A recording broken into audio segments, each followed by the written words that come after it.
आता तुम्हाला हेच कळत असतं तर हे एवढं चांगलं झाल्यानंतर आपलाच रेटा चालू ठेवला असतं का विठाला विठाला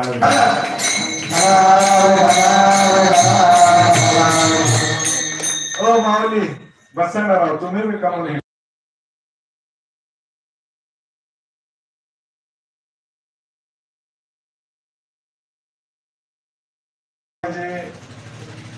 बालपणात परमार्थ करतात का काय कळतं का त्याला? नाही. वृद्धावस्थेत परमार्थ करावा का?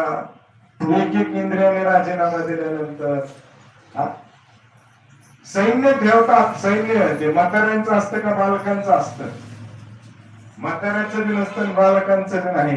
यांच्याच परंपरेतले कबीर महाराज आहेत, त्यांचा एक दोहा आहे, आगली की छोड़ पिछली की छोड़ बीच में की धाम डोल, कुछ लेना नहीं कुछ देना नहीं, मुझसे दो बातें बोल. काय म्हणतात ते?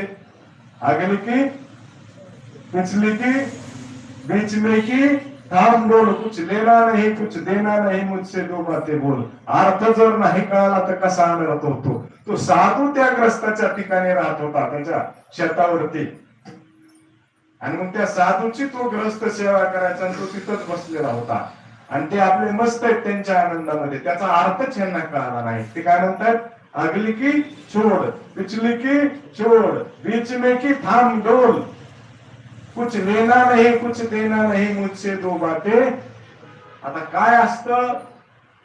ते स्वयंपाक घेऊन निघालेले असतात त्या साधूला जेवायला, आणि तो माणूस बाजूलाच बसलेला असतो. त्याला वाटतं हा काय म्हणतोय, ह्या तिन्ही एका लाईनीमध्ये चलत असतात. मुलगी, आई आणि सून मध्ये चलत असते, सून पाठीमागे चलत असते सासू, आणि पुढे चालत असते मुलगी.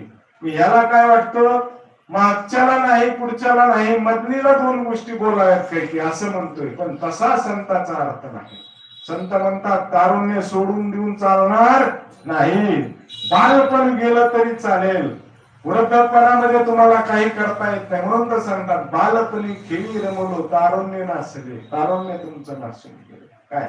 आणि म्हणून उठा जागे वारे आता, स्मरण करा पंढरीनाथा, भावे चरणी ठेवा माता, चुकवी व्यथा जन्माची. म्हणून परमार्थ हा तारुण्यामध्ये करायचा असतो, वृद्धाने परमार्थ करायचा नसतो. कारण एक एक इंद्रिय त्यांचा राज्यामध्ये असतो.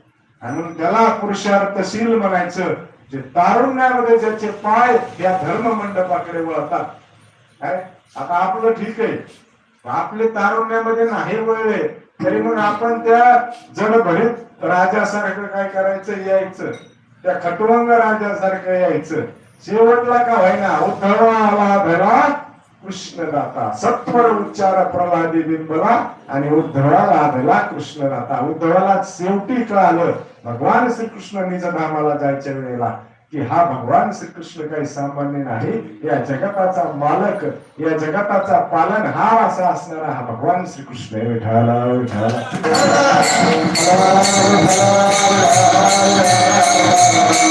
म्हणून जगद्गुरु तुकोबरा हे अत्यंत हुशार आहेत, अत्यंत सामर्थ्यवान आहेत आणि अत्यंत पोहोचलेले आहेत. कुठं पोहोचलेले आहेत? त्या भगवंताच्या मूळ स्वरूपापर्यंत पोहोचलेले आहेत. पांडुरंग परमात्म्याचं जे स्वरूप आहे त्या स्वरूपापर्यंत आहेत.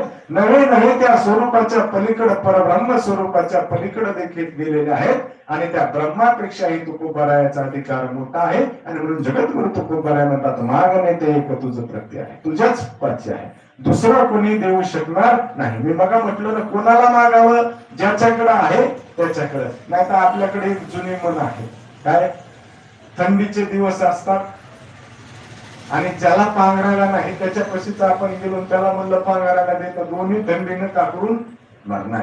तसं संताकडे ती गोष्ट आहे, देवाकडे ती गोष्ट आहे.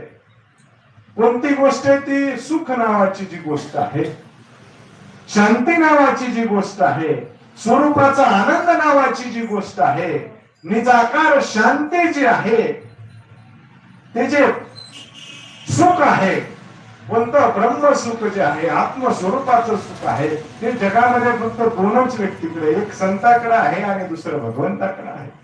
परंतु तुम्ही तेवढ्या पात्रतेचे नाहीत की तुमच्यासाठी भगवंत जन्माला घेईल, माझ्यासाठी भगवंत जन्माला येईल, तेवढी आपली पात्रता नाही.